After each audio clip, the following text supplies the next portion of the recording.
大家好，我係運動治療師。咁今日我想教咁多位老友記一個平衡嘅訓練。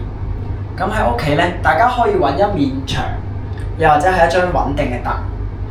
咁我哋做呢個運動嘅時候咧，一隻手扶住張凳啦，咁另外一隻手咧就可以伸出嚟做平衡。然後我哋抬高一隻腳。當我哋習慣咗呢個動作嘅時候咧，我哋扶住嗰隻手可以輕微咁拎開張凳，放喺附近嘅位置。咁若果大家有時覺得唔係幾平衡到嘅，咁呢隻手都可以幫助做一個支撐。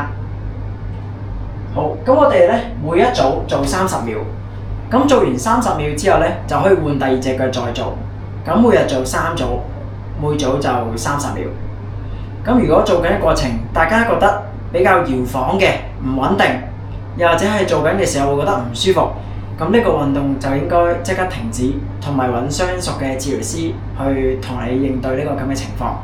感謝觀看，記得點讚關注我。